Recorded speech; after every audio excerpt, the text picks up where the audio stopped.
عمران خان کو کون نہیں جانتا؟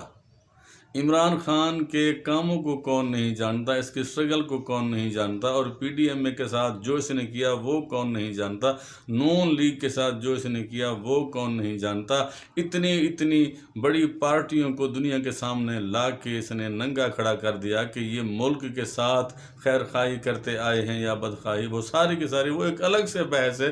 لیکن آج کی جو ویڈیو ہے یہ ہے ایک بندہ جس کو خراج تحسین پیش کرنے کے لیے میں نے یہ ویڈیو بنائی ہے، جناب انجینئر محمد علی مرزا۔ آپ کو سکرین کے اوپر یہ تصویر بھی نظر آ رہی ہوگی۔ میں اس کو کہتا ہوتا ہوں مولویوں کا عمران خان، اور میری ویڈیو کے ٹائٹل میں بھی آپ دیکھیں گے مولویوں کا عمران خان، کہ جس نے دین فروش مولویوں اور پیروں کو 11,000 وولٹ کا جھٹکا دیا، کرنٹ لگ گیا کہ اوہ یہ کیا ہو گیا۔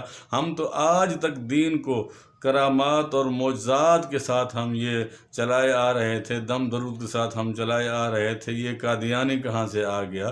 یہ گستاخ رسول کہاں سے آ گیا؟ یہ گستاخ صحابہ کہاں سے آ گیا؟ یہ تو عالم دین بھی نہیں ہے۔ آپ جو کچھ بھی کہتے رہیں لیکن آپ یہ ماننے کے لیے آپ مجبور ہوں گے کہ اس نے 2 نمبر مولوی اور 2 نمبر پیروں کی شلواریں گیلی کر دی ہیں۔ ان کو پتہ لگ چکا ہے کہ جب ہم خود نہیں سدھرتے تو اللہ تبارک و تعالیٰ پھر کوئی نہ کوئی بندہ بھیج دیتا ہے جو کم از کم آپ کے گربان کو آ کے پکڑتا ہے اور آپ کو اپنا فرائض منصبی یاد دلواتا ہے کہ اللہ کا پیغام ہم بھول گئے۔ ان الذین یکتمون ما انزلنا من البینات والہدی من بعد ما بیناہ للناس فی الکتاب اولئک یلعنہم اللہ ویلعنہم اللاعنون۔ یاد رکھیں سورہ بقرہ آیت نمبر 159 اور 160 میں واضح طور پر آج کے 2 نمبر پیروں اور ملاؤں دین فروش مولویوں کو یہ پیغام دیا گیا کہ وہ لوگ جو چھپاتے ہیں ما انزلنا من البینات والہدی، جو ہدایت اور جو روشنی، جو واضح طور پہ اللہ تبارک و تعالیٰ کے پیغامات آئے ہیں، ان کو انہوں نے چھپا لیا۔ ایمان سے آپ بتائیں اہل بیت رسول اللہ صلی اللہ تعالیٰ علیہ وآلہ وسلم کی شان، فضائل و مناقب میں جو احادیث مبارکہ آئیں کیا مولویوں نے نہیں چھپائیں؟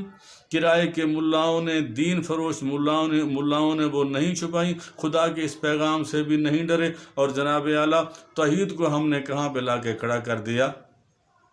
حائل ہو کیوں خالق میں اور مخلوق میں پردہ۔ ڈاکٹر علامہ اقبال رحمۃ اللہ تعالیٰ علیہ فرماتے ہیں کہ حائل ہو کیوں مخلوق اور خالق میں پردہ، پیران کلیسا کو کلیسا سے اٹھا دو۔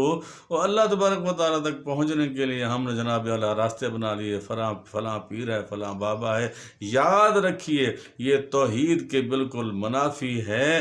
ساری کائنات میرے اللہ کی محتاج ہے، نبی بھی اللہ کے محتاج ہیں، ولی بھی اللہ کے محتاج ہیں، ملنگ بابے گابے سارے اللہ کے محتاج ہیں۔ اور یہ بات آپ کو یاد کروائی جناب انجینئر محمد علی مرزا صاحب نے۔ میں اس کو بندے کو ساتھ سلام پیش کرتا ہوں کہ اس نے وہ کام کیا جو ہمارے بڑے بڑے مفتیان اعظام، مفسر، محقق، مدبر، مفکر، جو اپنے آپ کو حضرت علامہ مولانا مدظ اللہ العالی دامت برکاتہم العالیہ کئی کی اپنے منہ میاں مٹھو بنتے رہتے ہیں۔ اور اس بندے کی تحقیق کو بھی دیکھیں، دین متین کی خدمت کو بھی دیکھیں، تو اس نے اپنے ساتھ نہ حضرت لگوایا، نہ مولانا لگوایا، نہ شیخ الحدیث لگوایا، نہ تفسیر لگوایا، نہ جناب اعلیٰ مدظ اللہ العالی، نہ ہی دامت برکاتہم العالیہ، کچھ نہیں لگوایا۔ وہ سرکار دو عالم صلی اللہ تعالیٰ علیہ وآلہ وسلم کے ایک ادنا سا امتی ہے،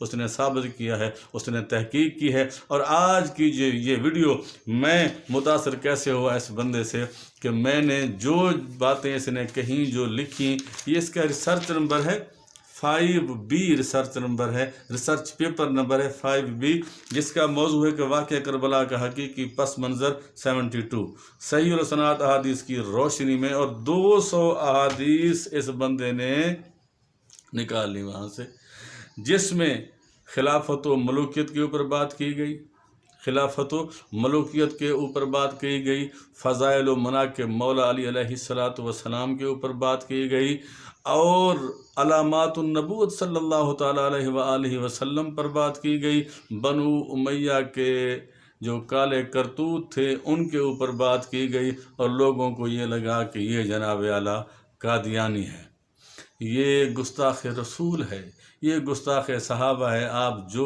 کچھ بھی کہتے رہیں، لیکن اللہ کی بارگاہ میں اس بندے نے خود جواب دینا ہے کہ یہ کیا ہے۔ اس نے اپنا زندگی کا مقصد پا لیا ہے، ہمیں بھی اپنا زندگی کا مقصد پا لینا چاہیے۔ میں یہ دعوت دیتا ہوں ہر اس بندے کو کہ جو حقیقی معنوں میں دین کو پڑھنا چاہتا ہے، اس کے ریسرچ پیپر کو پڑھیں، آپ کو پتہ لگ جائے گا کہ بندے نے محنت کتنی کی ہے۔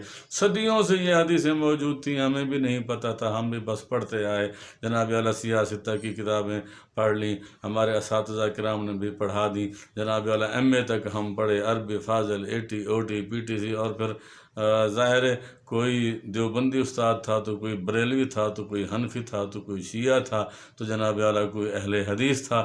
تو شاگرد کی کیا اوقات، شاگرد تو پھر تب آتا ہے اپنے فارم میں جب وہ اپنے منصب کے اوپر آتا ہے۔ تو بیسکلی یہ بندہ نہ کوئی مولوی، نہ حافظ، نہ عالم تھا، اس نے تحقیق ضرور کی ہے اللہ کے فرمان کو مد نظر رکھتے ہوئے۔ افلا یتدبرون القرآن ام علی قلوب اقفالها، جب اللہ نے کہا کہ کیا تم قرآن کریم کے اوپر تدبر تفکر نہیں کرتے، کیا تمہارے دلوں کے اوپر تالے پڑے ہوئے ہیں، تو اس نے اپنے مقصد حیات کو سمجھا اور اس طرح کے کئی ریسرچ پیپر نکال ڈالے اور لوگوں تک اللہ کا حقیقی پیغام، محمد مصطفیٰ صلی اللہ تعالیٰ علیہ وآلہ وسلم کا حقیقی پیغام، فضائل و مناقب مولا علی علیہ السلام، فضائل و مناقب و مراتب امام حسین، امام حسن، بی بی فاطمۃ الزہرا سلام اللہ علیہا، اہل بیت رسول اللہ صلی اللہ تعالیٰ علیہ وآلہ وسلم کے اوپر جو اس بندے نے کام کیا ہے،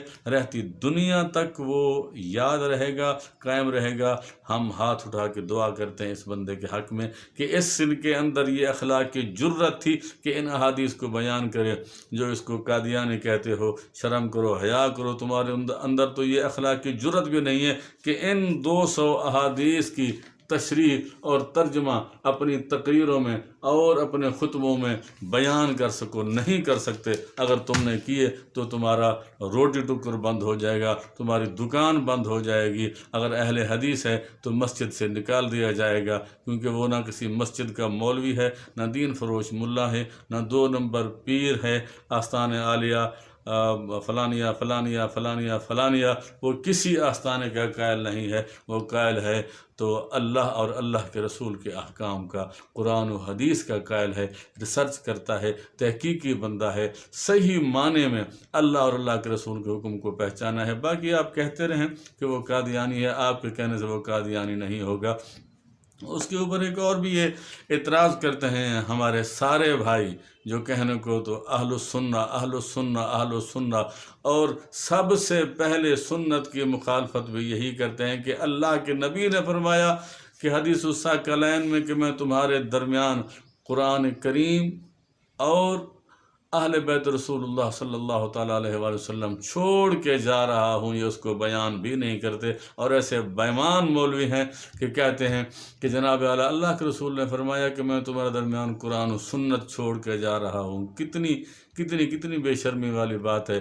ان کو فرمان بھی یاد نہیں رہتا کہ ان الذین یکتمون ما انزلنا من البینات والہدی من بعد ما بیناہ للناس فی الکتاب اولئک یلعنہم اللہ۔ پھر اللہ کی لعنتیں برستی ہیں اگر تم اللہ کے پیغام کو چھپاؤ گے، محمد رسول اللہ صلی اللہ تعالیٰ علیہ وآلہ وسلم کے پیغام کو چھپاؤ گے۔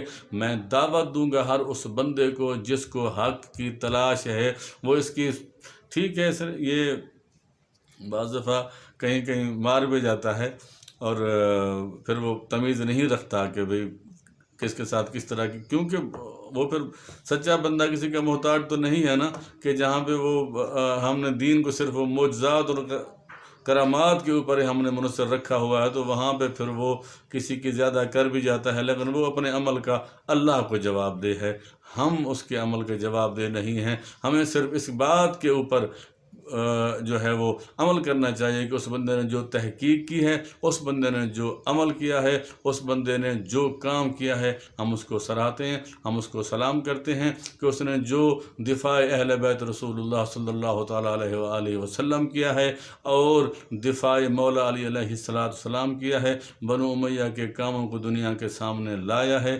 اس لیے میں اسے کہتا ہوں کہ یہ مولویوں کا عمران خان ہے۔ جس طرح عمران خان نے ان ساری جماعتوں کے چھکے چھڑا دیے ہیں، اس بندے نے بھی 2 نمبر مولویوں اور پیروں کے چھکے چھڑا دیے ہیں۔ اللہ تبارک و تعالیٰ اس کے علم میں، عمل میں برکتیں رحمت عطا فرمائے اور مزید اس طرح کے حقائق کو دنیا کے سامنے لانے کی توفیق عطا فرمائے۔ آمین ثم آمین۔